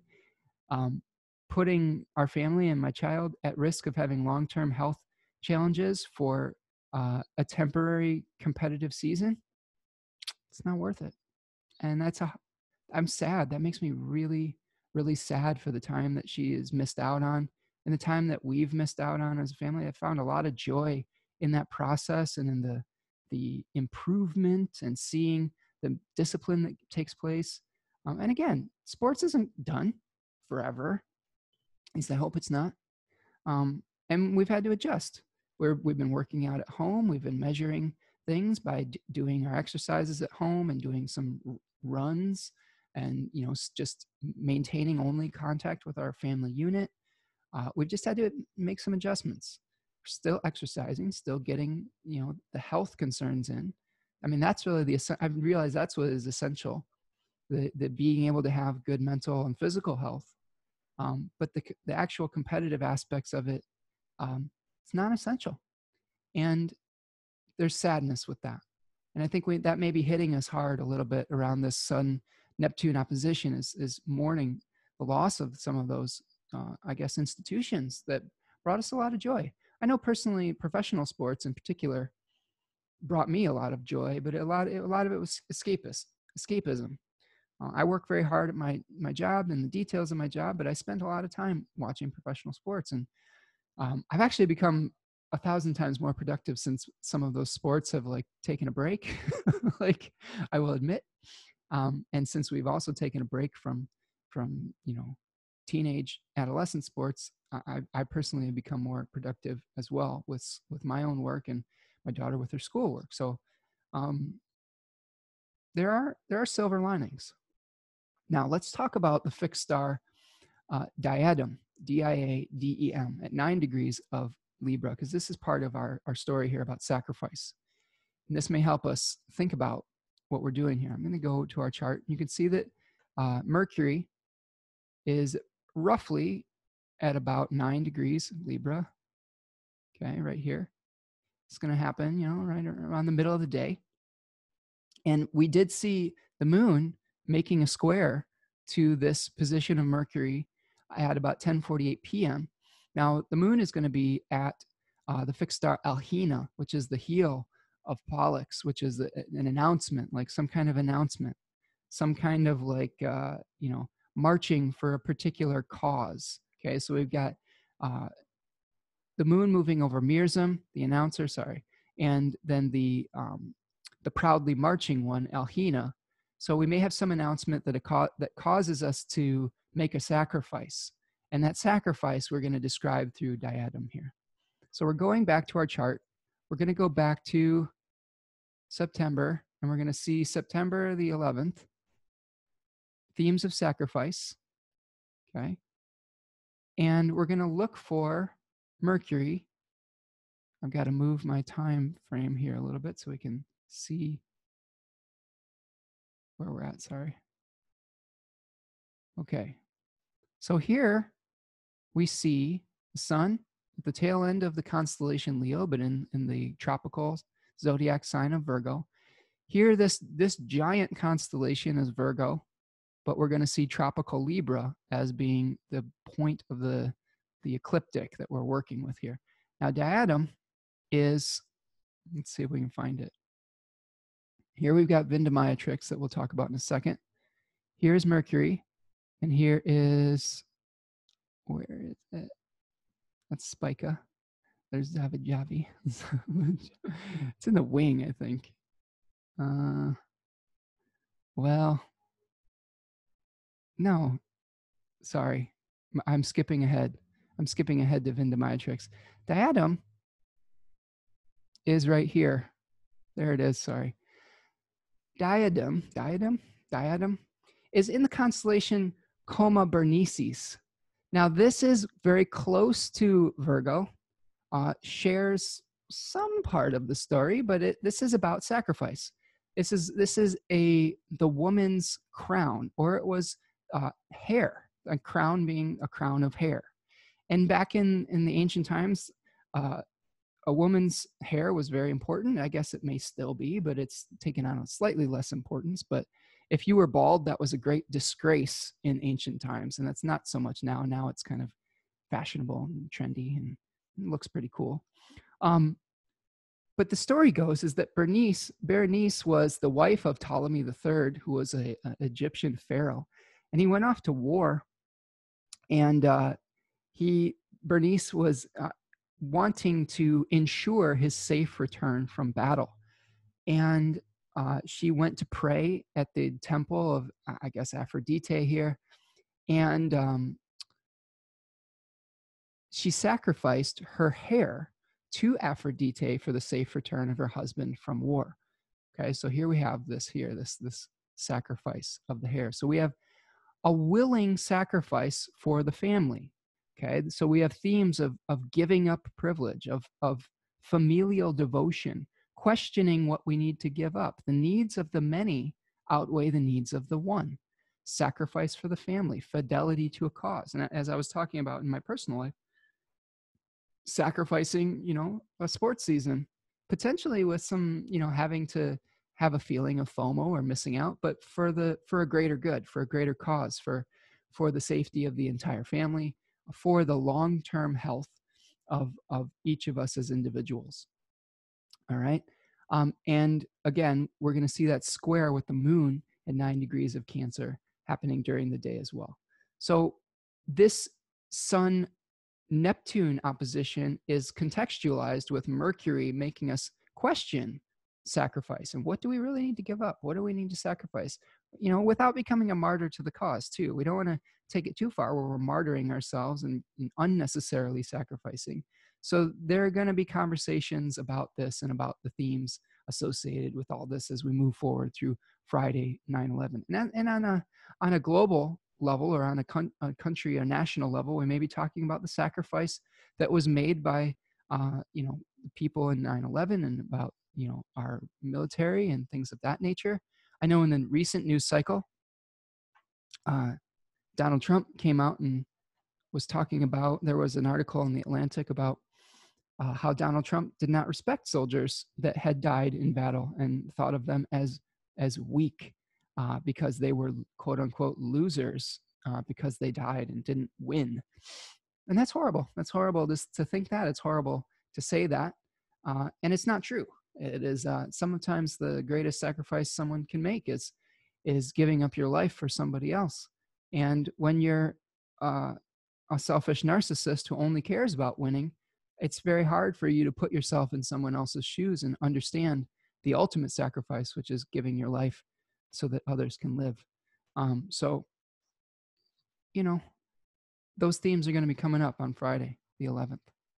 All right, let's move forward to our weekend, because our weekend, we're going to have some shifts here. Talk about Saturday.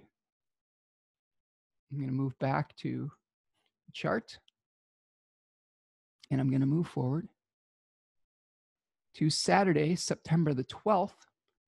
Now, Saturday, September the 12th, the moon will start off in Cancer, and we'll be continuing our last quarter phase. The moon will make an opposition with Jupiter, retrograde Jupiter, that is stationing direct on this day. So we're going to have one more hit with Jupiter and the moon at 12:54 p.m. at 17 degrees of Cancer and Capricorn, respectively. The moon will then trine that retrograde Neptune at 4:45 p.m. It will sextile the sun at 6:44 p.m.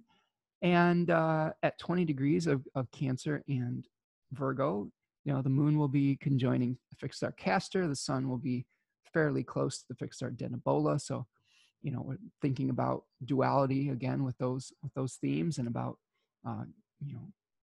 our ambition with the fixed stars of Leo that are in tropical Virgo. And then we see an opposition with the moon on the fixed star Pollux at 22 Cancer, opposing Pluto retrograde in Capricorn at 10:19 p.m. So again, we may be asked to give something up. Pollux gives up some of his immortality so that the other twin can live. Now, a couple other things going on Saturday the 12th. Jupiter is stationing direct at 8:41 p.m. So this is happening in the second decan of Capricorn, where we see the 3 of Pentacles, where we have a team of people cooperating to build something, to build what Austin Coppock calls the pyramid. This is called wealth in the, this is the, what is this one called in Book T? I don't remember what this one's called in Book T, but Austin Coppock compares this card to having hubristic visions, potentially grandiosity or biting off more than we can chew. Material ambitions start to move forward again, as we've talked about earlier in the forecast. This may be another expansion of Saturnian themes, though, because Saturn is providing the resources for Jupiter right now. It's maybe an expansion of power, You know, Saturn is in that third decan of Capricorn, where it's talking about consolidation of power on some level.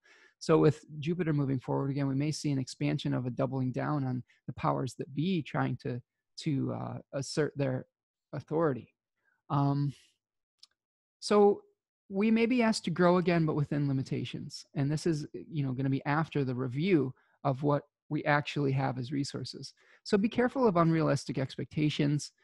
Perhaps this will give us an ability to bring people together to achieve some kind of ambitious endeavor. But again, this is not the most comfortable place for Jupiter. So keep that in mind with anything that you're trying to expand. Okay, so the Mercury is going to be moving into the second decan of Libra at 2:29 a.m. And it is going to be hosted now still by Venus in Leo, which it is sextile with its host. The rulers of the second decan of Libra are Saturn. Saturn is the host, or the face ruler in both the Chaldean and the triplicity system. So a very Saturnian decan. The tarot card associated with the second decan of Libra is the Three of Swords. This is the one where you've got all the swords stabbing the heart in the thunderstorm. Not a very nice card. Talks about heartbreak, talks about disappointment, talks about sorrow. It was called Sorrow in Book T and Book of Thoth. Now, Austin Coppock takes an interesting take on it. He calls it two links of a chain. And he speaks a lot about the testing of bonds and contracts, such as marriage. So we can see a lot of things where we may be questioning Mercury or casting doubt upon the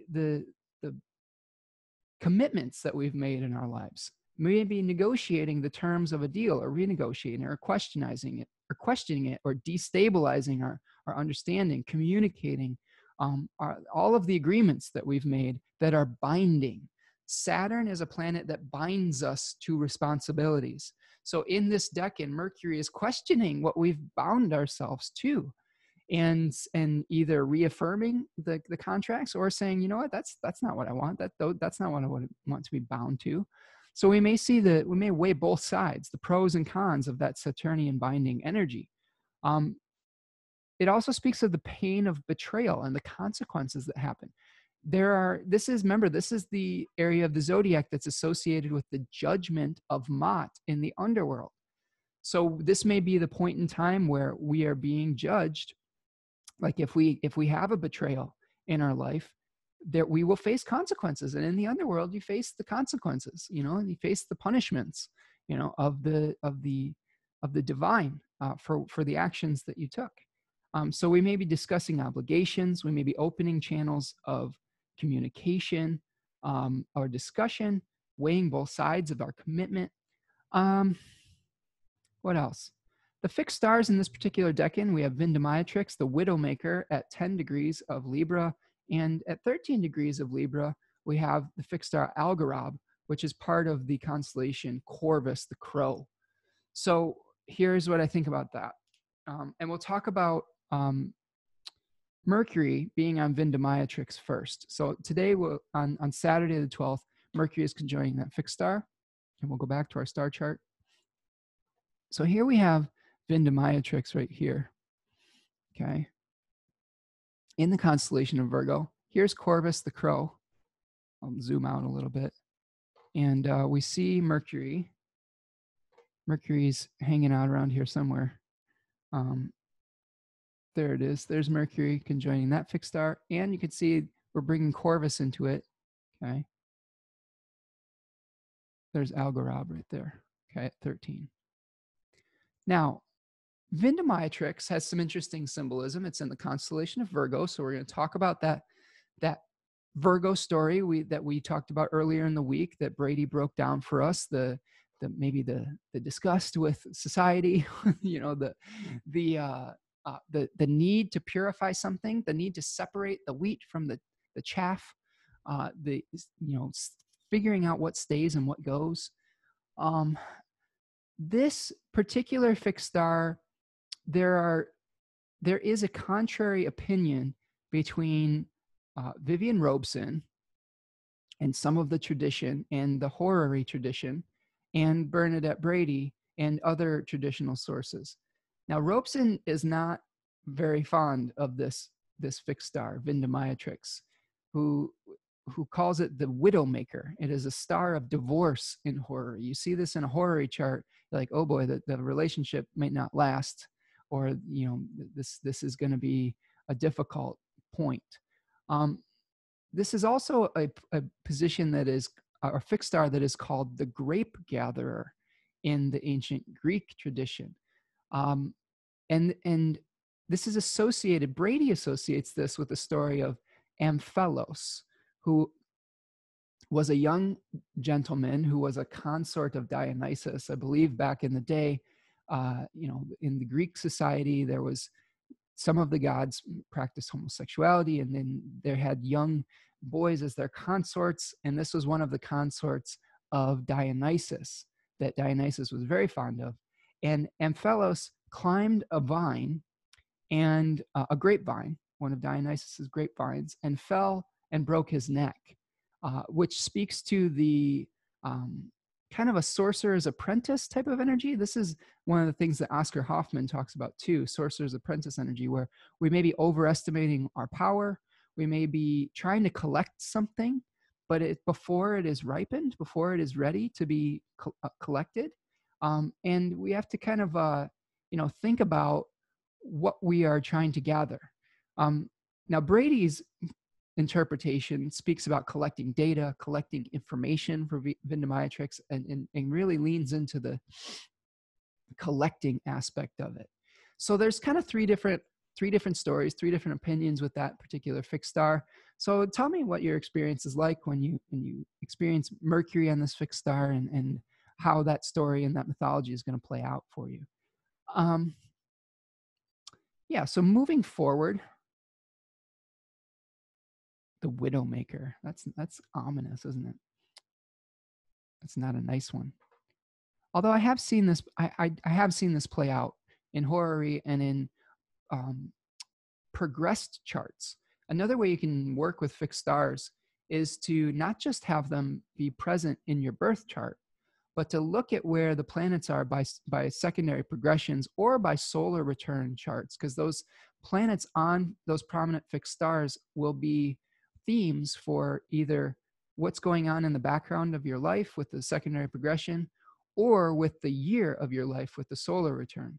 So definitely I've seen some things play out where people got divorced when a particular, the ruler of their seventh house went over Vindemiatrix or something like that, or the moon did. Like that has happened in the past. So test it out on your own though, and see if you can learn from experience with that. Okay, the other thing, there's one more thing happening on Saturday, September the 12th. The sun moves into the third decan of Virgo. Here you can see this with the sun at 20 degrees of Virgo. So this is the 20 to 30 degrees section of Virgo. That happens at about 3:38 in the morning. It is hosted by Mercury, which is now in aversion to it, as we talked about in the Planetary Condition report, because Mercury is in Libra.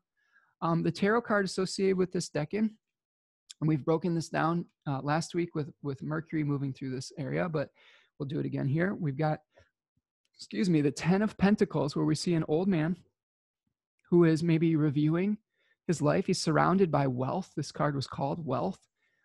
He's got his family. He's got his pets.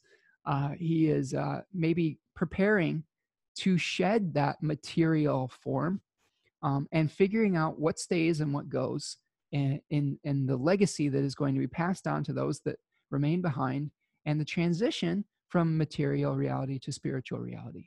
And that's the transition that happens at the fall equinox at Libra season. So again, Mercury is destabilizing the energy and the dominance of the light, the vital light, and the darkness, the death.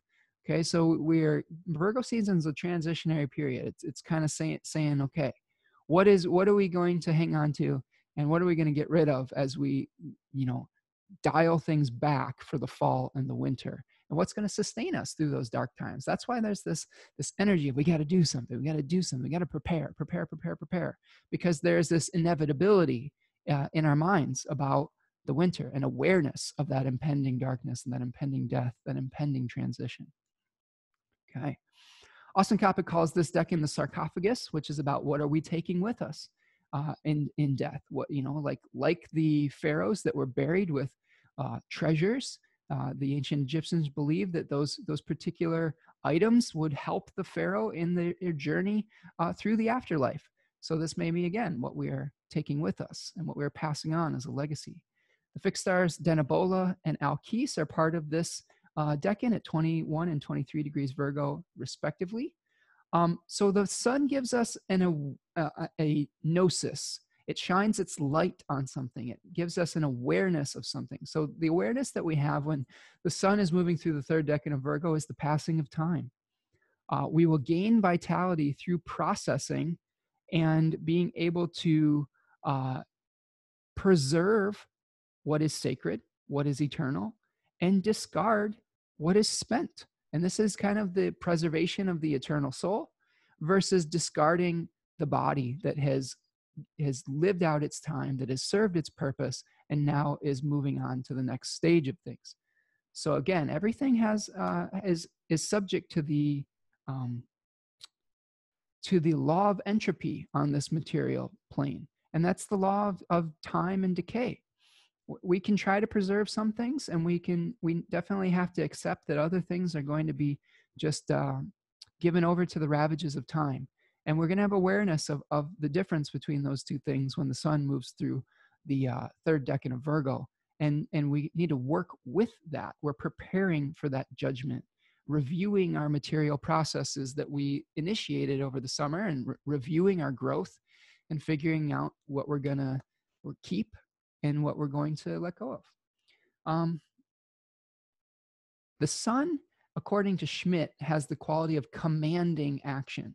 And I think what we're commanding is our harvesting skills. And in the harvest, we have a very detailed awareness of what is going to spoil and what would be worth hanging on to. So we got to command those harvest skills at the end of Virgo season. All right, let's move forward to Sunday, the 13th. Okay, on Sunday, September 13th, the moon is going to be making an opposition to retrograde Saturn at 25 degrees of Cancer and Capricorn on the fixed star Procyon. So this may be, again, where we're seeing something flame up and then maybe have a short-lived success that meets the Saturnian brick wall at 3:36 a.m.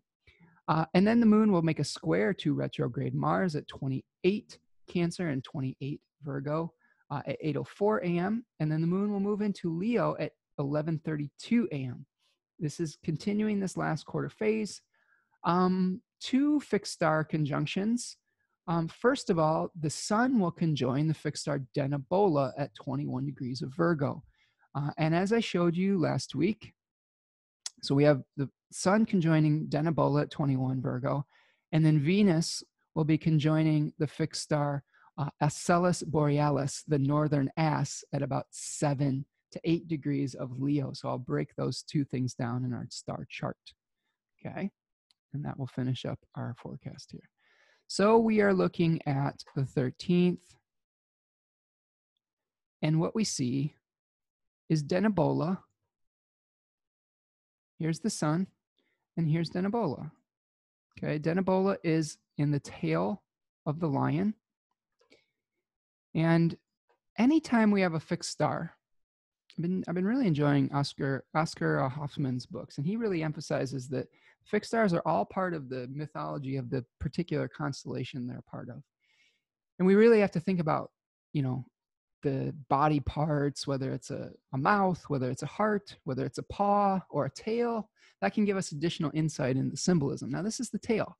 This is the tail of the lion, and the lion talks about ambition. This lion is about ruthless ambition and desire to be an authority figure and to have power. We could see that really concentrated in the heart, in Regulus. And we could see it, you know, maybe being really subject to like the whims when we have the stars of the mouth and of the mane. We may have difficulty riding on some kind of, on the back of this lion with Zosma, right? where we have a fall from grace. Nobody can ride the lion. It's going to buck you off and you're going to fall from that position. But in the tail, DENEBOLA, this is where we may have a little bit of a bigger viewpoint, or a grander viewpoint, or more of a hierarchy type of, like we're able to rise above and see it from a greater perspective, okay, like a helicopter view, right? And this speaks to being able to assert identity, son, and authority, but outside of the need for approval, okay? Like this is where the lion has moved through the need to have everyone like them and says, I'm going to do this, and I don't really care if you approve of it or not. So there's a quality of nonconformity. So creating identity through nonconformity, gaining vitality. Sun gives vitality. Gaining vitality through going against the grain. This is the tail area. We may have pride in living in an alternative lifestyle, or thinking outside the box, or living outside the box. Independence from the opinions of others, shining a light on the alternative or the odd, or having an awareness of those two things. Again, furthest from the mouth of the lion, the desire for status or ambition. This may be where you're taking actions, you're saying, this is who I am, and I don't care if it gives me power or ambition. That's DENEBOLA. I have Saturn on DENEBOLA, which is interesting placement. I've had to go against the grain in a lot of areas of my life, and my partnerships, in the way I take care of myself and my daily routines. Saturn rules my 7th and my 6th house. I tend to, I don't know, I don't super trust Western medicine. So I do a lot of naturopathic type of things and take care of myself in that way. I'm in a partnership with a Black partner, so that's kind of going against the societal norms of the time. When we first met, it's becoming more and more acceptable, but it's still like different, so that's another way that could play out. And I don't care if people approve or not. Love is love, and I love my partner, and anyone who gives me crap about that can go to hell. That's DENEBOLA, Saturn on DENEBOLA. So, it's interesting to see how those things play out. Let's see. Venus is going to be conjoining the fixed star Acellus Borealis at 7 degrees of Leo. Now, let's see. That is I'm going to go back here. Here's Venus. Speaking of the planet of love, we've got Acellus Borealis right here. Now, these are the asses. I love talking about the asses in the sky. Acellus Borealis and Acellus Australis, the northern and the southern ass. And this is in the context of the constellation Cancer. Oh boy. And I was reading about this in Oscar Hoffman's book, and talked about Cancer being subject to going with the flow. Like Cancer is about, according to Hoffman, the little distractions in life that pull us off our path. And remember, the path of the crab is like sideways, forward, backwards. And this is where, we talk about fighting the crab was one of the labors of Hercules. And really what the crab was doing was distracting Hercules from the main fight, which is with the Hydra. And the Hydra represents desire to Hoffman.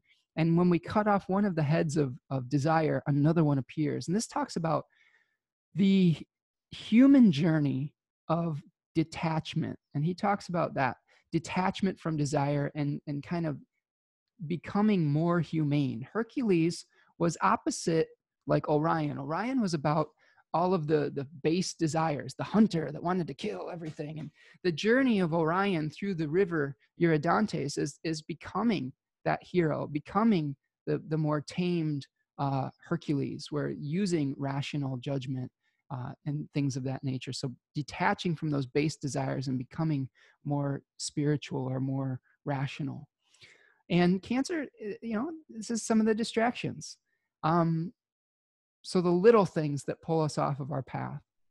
Now, the asses in astrology were the donkeys that carried Dionysus across across a swamp or a bog. He was fading in the heat of the sun, and the donkeys carried him across the I don't know, the bog to safety, and were rewarded by being put into the constellation here. Now we can also look at this as some of the donkeys or the asses that were present at the manger. There's another fixed star in here called, I believe it's called Praesepe, that is said to be a pretty malefic fixed star, because that's where Hercules crushed the crab, and it's an empty manger. So there's some interesting significations about it being a place where it's just, we expect some divinity, but it's empty. And the interesting thing about Ocellus Borealis is that donkeys were associated in Christian mythology with the devil and with desire. And we can see with like Dionysus, or with like the story of Jesus in the manger, this ability to be able to tame those desires and tame that evil. Like it's subjugating material desires, or subjugating this, like, you know, I don't know, inner I don't know, darkness, okay? Animal nature, raw experience. So again, with the Ocellus Borealis and Venus on this particular position, we may be able to maybe more likely that we're able to subjugate our very deep desires in our relationships, in our desire nature, in our quest to find identity. We may be able to ride the donkey a little bit better.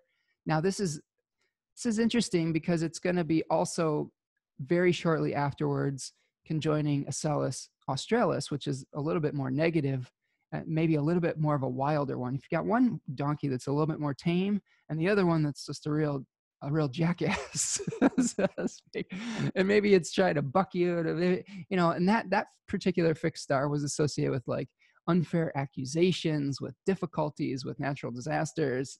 So you got one that is trying to carry you across to safety, and the other that's trying to really just distract you from getting there. And you're having to work much harder to control that particular animal.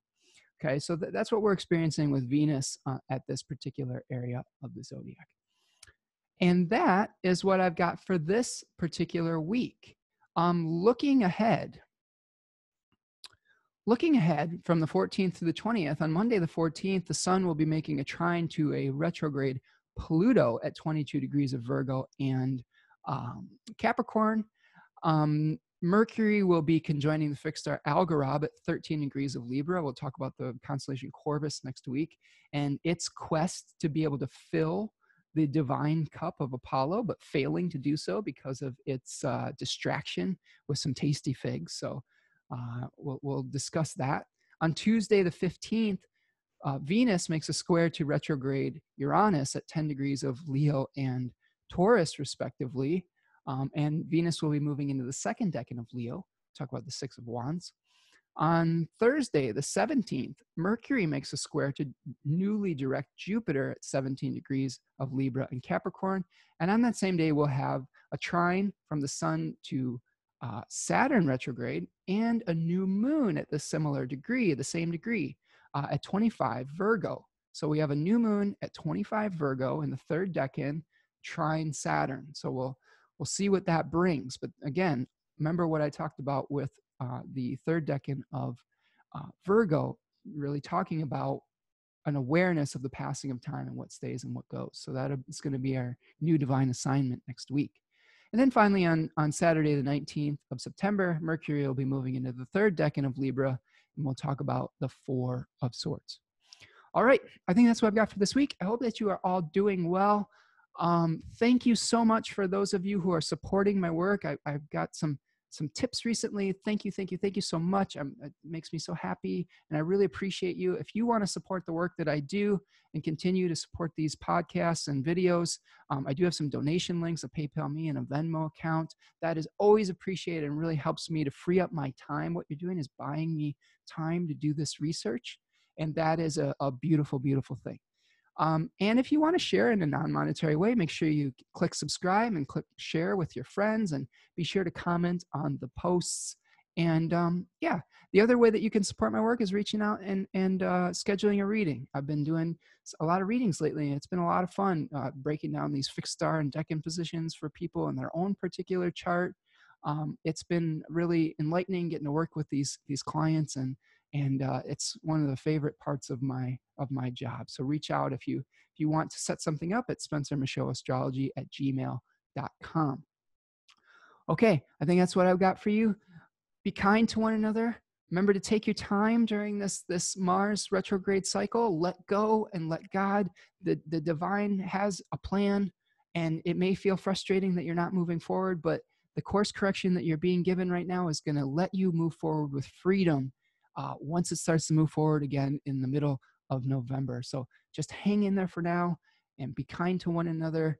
Do some exercise. Do all of your meditation techniques and all of those things that help you release the steam valve on your anger, and we'll get through this together. And I will see you the next time.